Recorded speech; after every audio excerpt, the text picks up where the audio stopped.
السلام عليكم أعزائي الفلاوان، مرحبا بكم في قناتكم دفات كويزين. معكم إيلين. نتمنى ان شاء الله الفيديو تاع اليوم تلقاكم كامل بخير وبصحة جيدة يا رب. كما راكم تشوفوا وصفتنا اليوم هي المشوشة تاع القبايل ولا ثحول تتملالين كما نقولوا لها حنا بالقبيليه. وصفه ناجحه مليون في المية، تجيكم طالعه وخفيفه وسورتو بنينه. تابعوا معايا حبيباتي الفيديو للاخير هكذا باش تشوفوا المقادير وطريقات التحضير، وديروا جيم للفيديو فضلا وليس امرا.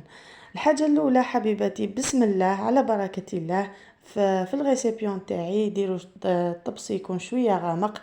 درت فيه زوج مغارف ونص كبار تاع سميد يكون رطب.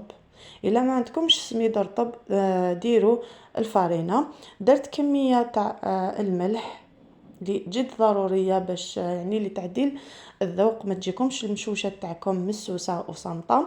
ومن بعد بديت ندير في الزيت. انا حبيباتي في المشوشه حنا القبايل نديروها بزيت الزيتون. اللي ما تحبش زيت الزيتون دير زيت صونغو. درت قيس زوج مغارف تاع الزيت حتى 3 مغارف. ديروا عينكم ميزانكم، لازم كي تخلطوا الزيت مع السميد اللي درتوه، السميد هذا كامل يتغطى بالزيت. ان شاء الله تكونوا فهمتوني مع الفيديو. نخلطهم مليح هكذا كشغل رانا نبسو في هذاك السميد اللي درناه. من بعد نزيد ندير ساشي تاع الخميره لا لوفور شيميك ونخلطهم كامل مع بعض.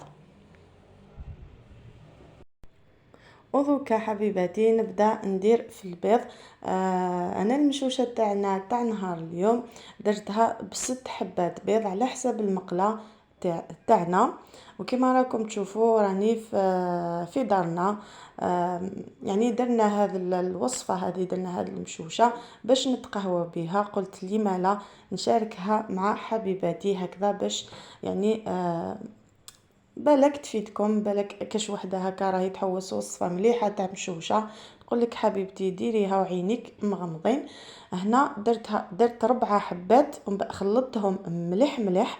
ومن بعد مع الاخر زدت درت 2 حبات، وهذا 2 الحبات الاخرين حبيباتي ما نخلطهمش مليح، يعني غير نكسر برك هذاك الصفار والبيض هذاك نخليه هكذاك باش كي طيب لنا المشوشه تاعنا رايحين نتحصلوا على يعني البياض هذاك يجي باين في المشوشه تاعنا. من جهه واحده اخرى درت شويه تاع زيت زيتون في المقله، خليتها حتى سخنت مليح.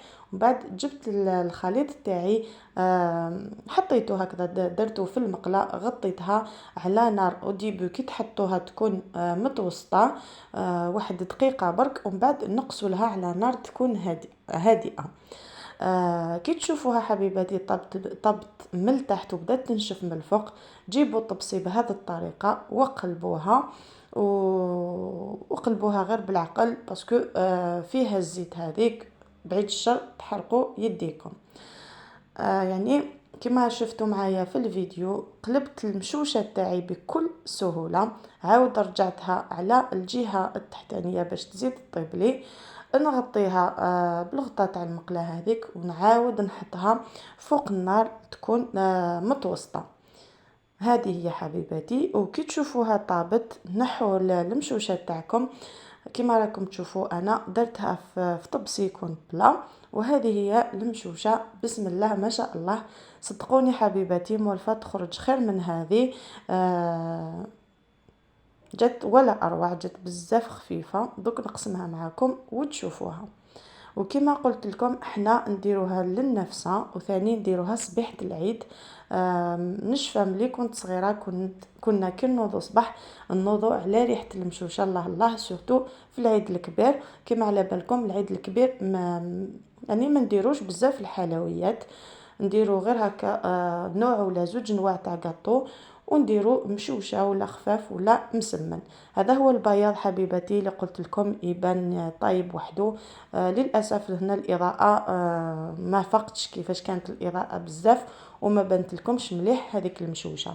بعد ما وجدنا القهوه تاعنا طيبنا طلعنا قهوه والحليب، خرجنا تقهوينا عفوا في لاتيراس كما راكم تشوفوا. كان الجو بزاف شباب. وهذاك اليويو حبيباتي كنت شاركت ديجا معكم الوصفه، راهي في القناه، نخلي لكم رابط الوصفه في اول تعليق مثبت. الى فيديو اخر حبيباتي، نقول لكم مع السلامه.